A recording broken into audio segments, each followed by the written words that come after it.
Chairman of the European Research Group of Conservative MPs, and he's in Somerset. Thank you for joining us this morning. The Prime Minister Good morning. The Prime Minister in an interview this morning made very clear she thinks that the plan set out at Chequers does respect all of the red lines she had laid down before. Can you agree with her on that much? No, I don't.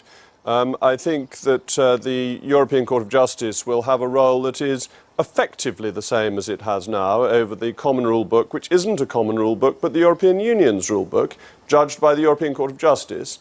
And if we don't follow it, we risk being penalised, which is the same position as we're in today. Parliament, even now, could pass an act to say we weren't following a particular European Union rule.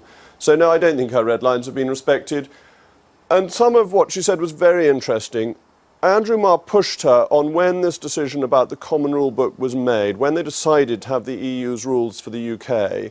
And it seems it came into discussion a long time ago, but David Davis in the DExEU department wasn't told. And that's a very strange way to be running government. Yes, we've heard from Steve Baker, who resigned from that department as well. He's been saying this morning that, in fact, the department is a Potemkin-like structure and that they were kept in the dark. Well, we'll be talking to a minister from that department later, so we can put all of that to him. What I want to ask you is, the Prime Minister said the plan had changed a bit because what was originally proposed was non-negotiable. It had been made clear in Brussels they wouldn't accept it. So this is the only realistic alternative, isn't it?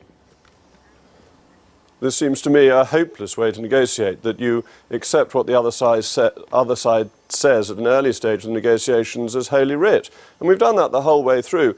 The staging of negotiations was a mistake. We should never have agreed to that. In a negotiation, two sides say what they want. You don't just as one side say, oh, well, the EU said this, we must follow it. And I think Julia Hartley-Brewer, in her comment earlier, got absolutely to the heart of this. And it came out at a briefing to MPs as well. The government, unfortunately, believes that Brexit is not a good thing in itself. It seems to think it has to be tempered with non-Brexit. And that was when the Prime Minister said people voted with their hearts and she was doing something with her head. In my view, and in the view of most Brexiteers, head and heart come together. Brexit is enormously positive, a huge opportunity for the country. And I'm afraid the Prime Minister doesn't see that. And it's why I think she is a Remainer who has remained a Remainer. And in that case, is it time to change the Prime Minister? You said in the past that you want to change the policy, but not the PM. From what you're saying today, a Remainer who's remained a Remainer, it doesn't sound like you will ever get a policy you can agree with while she's still at the top. I think she still has the opportunity to change her policy. To go back to the Mansion House speech, which had considerable elements of compromise in it, the Mansion House speech was welcomed from memory both by Nicky Morgan and by me, so it had wide support across the Conservative Party. It was a good basis to do things on the assumption of equivalence of regulations, not of process of regulations. It's the process of regulations, the EU's rule book, that makes us the vassal state. And that's the error that clearly has been discussed in Downing Street for some time, hidden away in the back rooms, away from DExEU and away from members of Parliament and away from the British public. But if the Prime Minister went back to what she said before, then there's a policy that people could rally around. There is nothing she said this morning that suggests she is prepared to go back to what she said before. In fact, she said it wasn't practical because it was non-negotiable. If she is not going to change her mind, and she's going to stick with this policy, does there come a point at which you have to contemplate trying to replace the PM rather than just replace the policy? I think we can focus on the policy, which will have to be brought through Parliament, and the Prime Minister will have a choice then. She'll have to decide either to change the policy or get it through on the back of Labour Party votes. And that would be a very divisive thing for a leader of the Conservative Party to do. I'm sure Theresa May does not want to split the Conservative Party, and therefore she will find that the inevitable consequence of the parliamentary arithmetic is that she will need to change it to keep the party united. But you say that she has broken trust, so why would you believe her if she were to make some changes to this plan? Because they'll come through in legislation, and legislation is a clear statement of fact rather than waffly promises. It is a worry, you're quite right, that the Prime Minister was so clear that Brexit meant Brexit and she had her red lines, and these have now gone, and trust is to some extent at the heart of policy making, so that does concern me. So there is legislation coming before the House of Commons this week. The customs bill will be there tomorrow. Are you prepared to vote against elements of that? And how many of your Conservative colleagues do you think will rebel?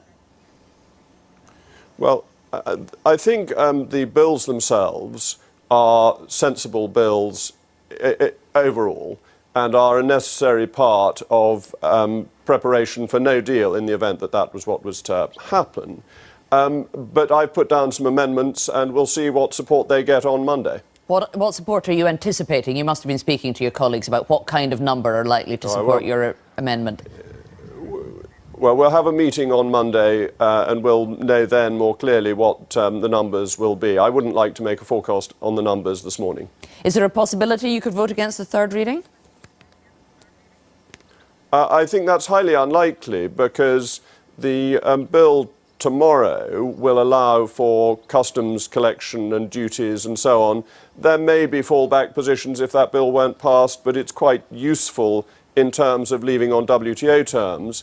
And the bill on Tuesday, the trade bill, allows us to roll over the trade deals with the EU's already done with third countries, and that would be an unwise thing to vote down. So I'm not expecting the third reading to be voted down. But you're going to have to give a show of strength, because if you want to persuade the Prime Minister to change her policy, and this morning she doesn't sound as though she is minded to do that, you're going to have to produce the numbers, prepared to vote against the government and rebel in the House of Commons to put pressure on her, aren't you? Well, we'll have an idea of the numbers, I suppose, at 10 o'clock on Monday evening. Some of your Brexiteer colleagues, of course, have decided to support the Chequers plan. Michael Gove was a leading figure in the Vote Leave campaign, and he says that amongst those of us who want to execute a proper Brexit and one that's the best deal for Britain, we now have an opportunity to get behind the Prime Minister. Why do you not believe him, a leading Brexiteer, when he says this is the best deal available? Well, Michael has a theory that we should get legal Brexit on March the 29th next year, and then we should improve it and get a thorough Brexit thereafter. I think the second half of that simply isn't realistic. I don't think people are going to want to reopen an international treaty after March of next year or introduce new legislation. I think the country's ready to move on and discuss other issues, other important governmental issues, and they want Brexit done properly now. And if you look at the polling that's come out over the last few days, the country wants this done properly. It's not just a few hardline Eurosceptics. It's the nation at large that feels it voted to leave the European Union and it expects to leave the European Union. It doesn't want a lot of prime ministerial fudge. Now, you said earlier that you fear that the Prime Minister remains a Remainer. Do you think, therefore, when she was giving speeches, the Lancaster House speech, the Mansion House speech, which you applauded, she didn't really mean it? Her heart wasn't in the kind of Brexit she was describing then? Well, I am concerned about the Mansion House speech because the Prime Minister, in the interview with Mr. Marr this morning, made it clear that the European rulebook had been in the offing for some time. She wouldn't specify a date. So you do wonder what was really going on in Downing Street at that time. You think she may have been being duplicitous? I think that's a harsh word, and a harsher one than I would choose to use. What word would you use? Political. Jacob Rees Mogg, thank you very much for talking to us this morning. They thought we'd just roll over and have our tummies tickled, and they've suddenly discovered that the British bulldog doesn't behave like that.